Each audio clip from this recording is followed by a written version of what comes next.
இல்லாத என்னையும் நிற்க வைத்திருக்கிறாரு. பட்டிருக்காரு வச்சிருக்காரு. அதுக்காக நன்றி. மாஸ்டர்பாவுக்கு நன்றி. சபை மக்களுக்கு நன்றி. முதலாவதாக பேசுகிற வார்த்தை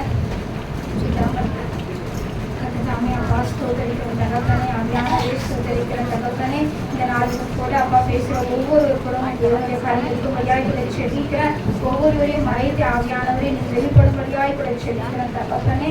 அப்பா ஒவ்வொருவரையும் தேவனே தகுதிப்படுத்துங்க, ஆசீர்வதிங்க ராஜா.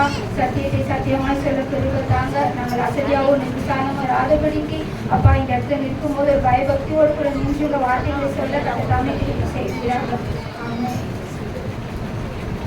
முதலாவது வார்த்தை லூக்கா 23:34.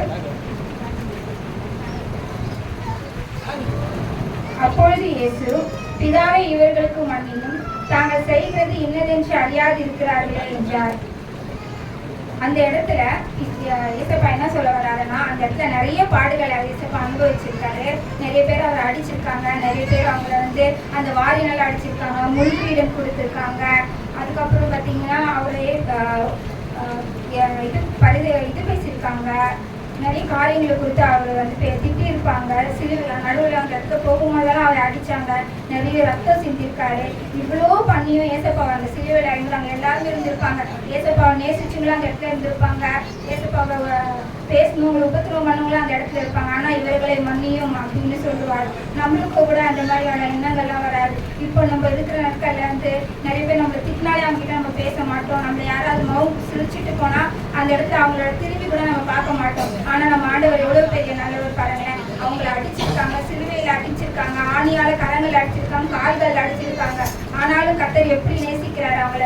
ஒவ்வொருவரையும் அந்த இடத்துல ஏசப்பா இவங்களை மன்னியும், ஏசப்பா இவங்களை மன்னியும், பிதாவே இவர்களை மன்னியும் அப்படின்னு பிதாவிட்ட நமக்காக மன்றாடுகிற ஒரே தேவன் என் தேவன். மார்க் 11:25.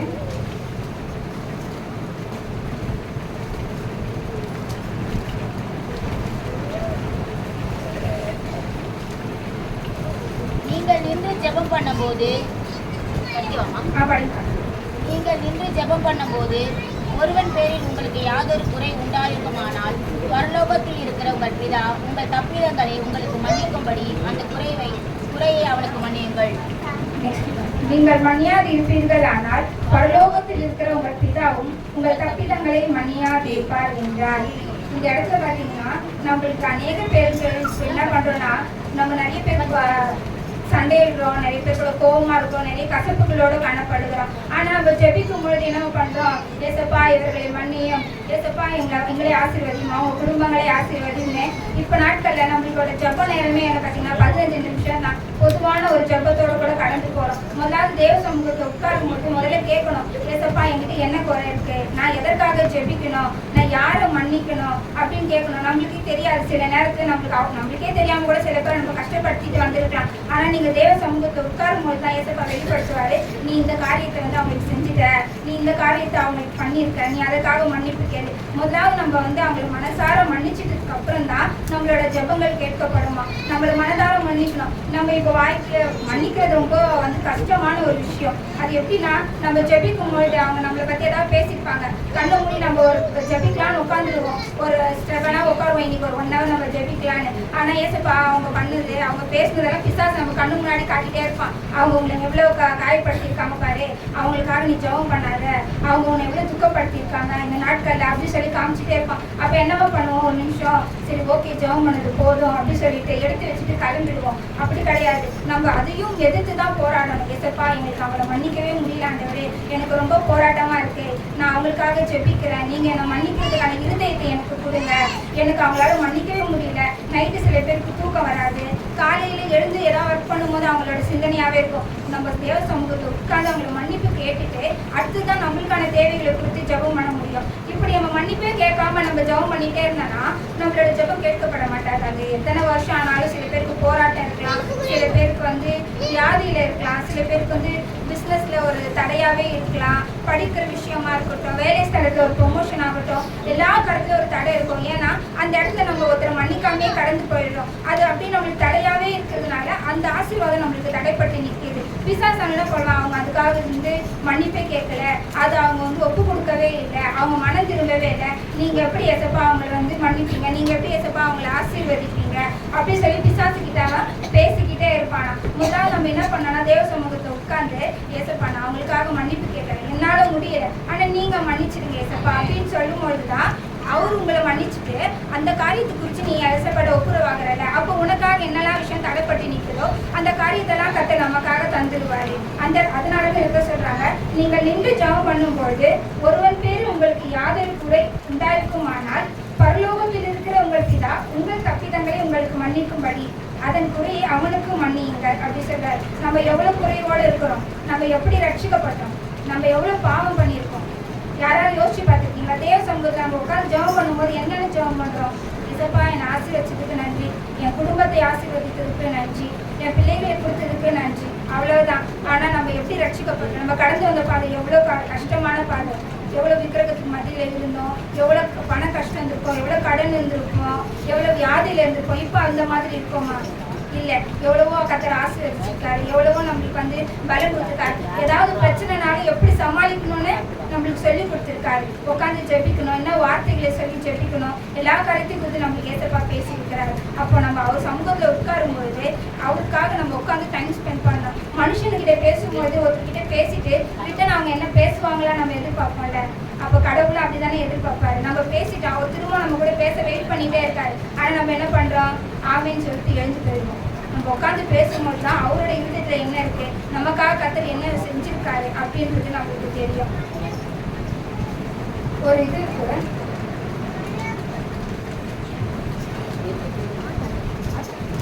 மத்தேயு 18:35.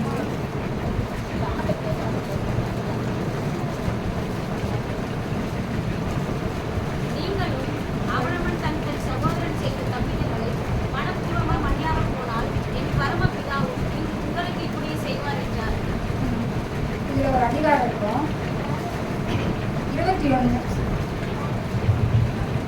மத்தேயு 18:20. அப்பொழுது பேதுரு அவரிடத்தில் வந்து, ஆண்டவரே, என் சகோதரன் எனக்கு விரோதமாய் குற்றம் செய்து வந்தால் நான் எத்தனை தரம் மன்னிக்க வேண்டும்? 7 தரம் மட்டுமோ என்று கேட்டான். அதற்கு இயேசு 7 தரம் மாத்திரமல்ல 70 தரம் மாத்திரம் 70 தரம் மட்டும் எனக்கு 77 தரம் மட்டும் என்று உனக்கு சொல்லுகிறேன் என்றார். இதுக்கப்புறம் ஒரு ஓமையை சொல்லியிருப்பாரு, அது எல்லாருக்கும் தெரிஞ்சிருக்கும். பரலோக ராஜ்யத்தில் இருக்கிற ஒரு ஊழியக்காரன் ஒரு ராஜா கிட்ட போயிட்டு கடன் வாங்கியிருப்பாரு. அவர் எவ்வளவு தாளந்து வாங்கியிருப்பாருன்னா 16,000 தாளந்து கடன் வாங்கியிருப்பாரு. அப்ப அவர் என்ன பண்ணுவாரு, நீ இந்த கடனெல்லாம் எனக்கு கொடுத்தே தீரணும் அப்படின்னு சொல்லிடுவாரு. கொடுத்தே தீரணும். நீ என்ன பண்ணுவாங்க, இல்ல என்னை மன்னிச்சிடுங்க, நான் எதையாவது வித்தாவது உங்களுக்கு இந்த கடனெல்லாம் நான் கொடுத்துடுறேன், என்னை இந்த ஒரு தடவை மன்னிச்சிடுங்க, நான் கொடுத்துருவேன் கண்டிப்பா. அப்ப அந்த ராஜா என்ன பண்ணுவாருன்னா அந்த ஊழியக்காரனை, இல்ல ஓகே நீ கொடுக்க வேண்டாம் அப்படின்னு சொல்லி அவனை மன்னிச்சு அனுப்பிச்சிடுவார். ஆனா இவன் என்ன பண்ணுவான்னா, இவனுக்கோட கீழே ஒரு வேலைக்காரன் இருப்பான். அந்த வேலைக்காரன் இவர்கிட்ட 100 வெள்ளி பணம் வாங்கியிருப்பாரு. ஆனா அந்த 100 வெள்ளி பணத்தை இவனால மன்னிக்கவே முடியாது. ஆனா இவரோட எஜமானி இவருக்கு மன்னிச்சிருப்பாரு. ஆனா இந்த ஊழியக்காரன் இவனுக்கு மன்னிக்காம இல்லை அதை நீ கொடுத்தே தீரணும்னு சொல்லிட்டு வெளியில போட்டுருவாரு. இந்த பூமியை ஏசப்பாங்க சொல்லிட்டு அப்ப என்ன சொல்வாருன்னா, பொல்லாத ஊழியக்காரனே, பொல்லாத ஊழியக்காரனே, நீ என்னை வேண்டிக் கொண்டபடியினால் அந்த கடன் முழுவதையும் உனக்கு மன்னித்து விட்டேன். நான் உனக்கு இறங்கினது போல நீயும் என் உடன் வேலைக்காரனுக்கு இறங்க வேண்டாமோ என்று சொல்லி அவனுடைய ஆண்டவன் கோபமடைந்து அவன் பட்ட கடனை எல்லாம் தனக்கு கொடுத்து தீரும் அளவும் உபாதிக்கிறவர்களிடத்தில் அவனை ஒப்புக் கொடுத்தான். நீங்களும் அவனவன் தன் சகோதரன் செய்த தப்பிதங்களை மனப்பூர்வமாய் மன்னியாமல் போனால் என் பரமபிதாவும் உங்களுக்கு இப்படியே செய்வார். நம்மளும் இதே போல அநேக பேருக்கு மன்னிக்காமே இருக்கிறோம். சில காரியங்களை மன்னிச்சுட்டு நம்ம அடுத்தருக்கு கடந்து போகணும். முதலாவது இப்போ நமக்கு பார்த்த காரியம் என்னன்னா, மனுஷங்கள்கிட்ட நம்ம பண்ற குற்றங்கள் குறைகள் அவங்க பண்ற குற்றங்களை நம்ம மன்னிக்கிறோம். 2வது காரணம் என்ன சொல்ல வரேன்னா, நம்மளும் மன்னிச்சாருல ஏசப்பா, மன்னிச்சாருக்கிட்ட என்ன கேட்டிருக்கோம், நம்ம எவ்வளவு தப்பு பண்ணியிருக்கோம், அதுக்காக என்னைக்காவது நாள் மன்னிப்பு கேட்டிருக்கோமா? இல்லை. தேவ சமூகத்தில் உட்காந்து மன்னிப்புன்றதே கேட்கல. ரட்சிக்கப்பட்டதுக்கு முன்னாடி செய்த பாவங்களுக்கும் ரட்சிக்கப்பட்டதுக்கு அப்புறம் செய்யற பாவங்களும் அதிகமா இருக்கு. ரட்சிக்கப்பட்டவங்க தான் அதிகமான பாவத்தை தராங்க. என்ன மாதிரி பாவங்கள் செய்யறாங்க? இப்ப நம்ம ஒரு ஏமாற்ற மாட்டோம், கொலை பண்ண மாட்டோம், அப்படிப்பட்ட காரியங்கள்லாம் நம்ம செய்ய மாட்டோம். ஆனா அதை விட அதிகமா என்னமோ செய்வோம், தேவ சமூகத்தை அசட்டை பண்றோம், தேவனுடைய வார்த்தைக்கு கீழ்ப்படியாமல் இருக்கிறோம். ஜெபக்கிட்டு கிடையாது. அவர் கொடுத்த ஒரு வாழ்க்கை இருக்குல்ல, அந்த ஆசீர்வாதத்தை குறித்து நன்றி சொல்லவே நேரம் இல்லை. நிறைய பேருக்கு நன்றி சொல்லவே நேரம் இல்லை. காலையில இருந்து ஜெபம் பண்ணிட்டு போயிடுவோம். நம்ம நன்றி சொல்லணும்னா ஒரு நாள் முழுக்க நன்றி சொல்லலாம். ஆனால் தேவன் கேட்குறது ஒரு மணி நேரம் ஜெபம் மட்டும்தான். அந்த இடத்துல உட்காந்து கர்த்தருக்கு நன்றி சொல்லிட்டு கடந்து போகணும்னா அந்த நாள் எவ்வளோ நல்லா இருக்கும். ஒவ்வொரு நாளும் அவங்க நன்றி சொல்லி துதிக்கலாம் கர்த்தர் நம்மளை ஆசீர்வதிப்பாரு. நமக்குள்ளே இருக்கிற அந்த தடைகள் விலகி போகும். ஆத்து மக்கள் ஆதாயம் பண்ற மாதிரி இல்லை. நம்மளுக்கு கர்த்தர் கொடுத்த ஆசீர்வாதங்களை திரும்பவும் நம்ம கர்த்தருக்காக ஒண்ணுமே செய்யல. நம்மளுக்கும் கர்த்தர் கொடுத்தது ஒரே வாழ்க்கை. ஆனா அந்த ஒரு வாழ்க்கை உலகத்தின் மத்தியிலும் நம்ம உலகத்தை எப்படி பணம் சம்பாதிக்கலாம், பிள்ளைகளை எப்படி பார்த்துக்கலாம், கணவரை எப்படி பார்த்துக்கலாம், குடும்பத்தில் இருக்கிறவங்களை எப்படி மனசு கஷ்டப்படாம நடந்துக்கலாம், இப்படிப்பட்ட அந்த யோசனைக்குள்ளேயே கடந்து போறோம். ஒவ்வொரு நாளும் தேவ சமூகத்தில் உட்காந்து மன்னிப்பு கேட்கணும். நம்ம செய்யற தவறுகளை உணர்ந்து நம்ம மன்னிப்பு கேட்கும் போதுதான் கர்த்தர் நமக்குள்ள அநேக காரியங்களை செய்வார். நம்ம கேட்காமலே உலகத்துக்கு எந்த ஆசீர்வாதமும் கர்த்தர் நமக்கு கொடுத்துருவார். ஆனா நம்ம கேட்டா மட்டும்தான் ஆவிக்குரிய ஆசீர்வாதங்கள் கொடுக்கப்படும். ஆவிக்குரிய ஆசீர்வாதம் நீங்க கேட்காமலோ இல்லை அது மேல வாஞ்சியா இல்லாமலோ கர்த்தர் கொடுக்க மாட்டார். நம்ம உட்காந்து கேட்கணும். ஏசப்பா எனக்கு இந்த பண்ணி தாழ்ந்து கொடுங்க. ஏசப்பா நான் ஜெபிக்கணும். நான் மற்றவங்களுக்காக வாரத்தோடு கூட ஜெபிக்கணும். நான் ஆத்து மக்கள் ஆதாயம் பண்ணணும். நான் என்ன பண்ணணும்? நம்ம தாகத்தோடு தேவ சமூகத்தை உட்காந்து மன்னிப்பு கேட்டு நம்ம உட்காந்து நம்ம ஒப்பு கொடுத்தா மட்டும்தான் கர்த்தர் நமக்கான காரியங்களை செய்வார். நம்மளுடைய நாட்கள்ல மன்னிப்பு கேட்டு மற்ற இன்னைக்கு 2 காரியம் நம்ம பண்ண போற வீட்டுக்கு போயிட்டு மற்றவங்க மேலே நம்ம என்னெல்லாம் தப்பு பண்ணியிருக்கோம், மற்றவங்க நம்மளுக்கு என்னெல்லாம் பண்ணியிருக்காங்களோ அதெல்லாம் மன்னிச்சு ஏசப்பா என்னை மன்னிக்கவும் முடியல. நான் இன்னைக்கு உங்கள் சமூகத்தை உட்காந்து கேட்குறேன். திரும்பவும் அவங்க பண்ண காரியங்களை மைண்டுக்குள்ளே வரவே கூடாது. என் சிந்தனையெல்லாம் நீங்கள் மாற்றி போடுங்க. என் கண்களுக்கு முன்னாடி அவங்க பண்ண எந்த காரியமும் வரக்கூடாது. அவங்கள பார்க்கும்போது நான் சமாதானமாக போயிடணும். நம்ம அவங்க என்ன வேணால் பண்ணியிருப்பாங்க, ஆனால் நம்ம மன்னிச்சுட்டு இருப்போம். ஆனால் நம்மளோட உள்ளத்தில் ஏதாவது ஒரு ஓரத்தில் அவங்களுக்கு ஏதாவது நடந்திருக்கும். அப்போ என்னமா நினைப்போம், இவங்க நம்மளுக்கு பண்ணதுனால தான் இப்படி நடந்துச்சு, நம்மளுக்கு விரோதமாக பண்ணாங்களா அதனால தான் அவங்களுக்கு இப்படிப்பட்ட தண்டனை அப்படின்னு நினைப்போம். அப்படி நினைக்கும் போது என்ன ஆகுது, பிசாசம் நம்மளிருந்து வெளியில வந்துடலாம். அதுதான் நம்ம பண்ற பெரிய தப்பு. தொடர்ந்து அவங்களுக்காக ஜெபம் பண்ணுங்க. எவ்வளவு நாள் மன்னிக்க முடியும், அது 6 மாசமாகட்டும் 1 வருஷமாகட்டும், உட்காந்து ஒவ்வொரு நாளும் எசப்பா அவங்கள மன்னிக்கிறேன், எசப்பா அவங்கள மன்னிக்கிறேன், நம்ம மன்னிப்பு கேட்போம். அடுத்த காரியம் தேவ சமூகத்தில் உட்காந்து எசப்பா நான் இதெல்லாம் அசட்டை பண்ணியிருக்கேன், இந்த காரியத்துலலாம் நான் விசாரணமா இருக்கேன், தேவ சமூகத்துக்கு நான் இப்படி காரியத்தை பண்ணிட்டேன், உமக்கு பிரியமில்லாத காரியத்தை செஞ்சிருக்கேன், அந்தரங்கத்துல நான் நிறைய பாவம் பண்ணியிருக்கேன், நான் என்னோட அவையினால பண்ணியிருக்கேன், நான் ரொம்ப ஃபோனுக்கு அடிமைத்தனமா இருக்கேன், டிவிக்கு அடிமைத்தனமா இருக்கேன். சப்பா இந்த காரியத்துல எனக்கு மன்னிங்கன்னு ஒப்பு கொடுங்க. 2 காரியத்தை இன்னைக்கு நைட்டு நம்ம போயிட்டு தேவ சமூகத்தை உட்காந்து நம்ம மன்னிப்பு கேட்டுட்டு தான் அடுத்த காரியத்தை போகணும். அப்பதான் நம்மளுக்கான ஆசீர்வாதங்கள் வரும். கர்த்தர் நம்ம சமூகத்துல உங்க ஒவ்வொருக்கிட்டையும் பக்கத்தே நின்று இருக்கிறார். ஒரு தடவை நம்ம மன்னிப்பு கேட்டுட்டு மனம் திரும்ப மாட்டோமா? ஒரு தடவை இவங்க நம்மளை பார்க்க மாட்டாங்களா அப்படின்னு நம்ம சமூகத்தை நின்று பாருங்க. நீங்க வெயிட் பண்ணிட்டு ஏசப்பா நான் இதெல்லாம் மன்னிக்கிறேன் சப்பா, நீங்களே என்னை மன்னிச்சிடுங்க, நீங்க எனக்காக என்ன வச்சிருக்கீங்க சப்பா, நீங்க என்னை குறிச்சு என்ன பேச போறீங்க அப்படின்னு வெயிட் பண்ணி பாருங்க. கர்த்தர் உங்களோடு கூட பேசுவார். அநேக காரியத்தை